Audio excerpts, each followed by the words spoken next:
Teu ngarti naon penyebab barudak ayeuna ngalengitkeun sopan santuna.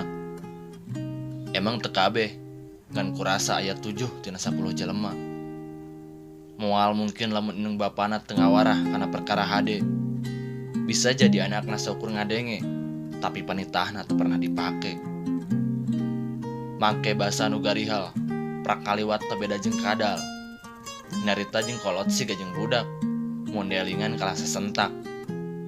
Sopan santun nu geus pudar, disusul ku etika hirup jangar, kagorengan unggul nu disebar, kahadean geus pernah sadar. Tong ngarasa kitu gawe teh kekinian, tong ngarasa kitu gawe teh bakal menang pujian. Nu aya syukur ngawiwirang kolot sorangan.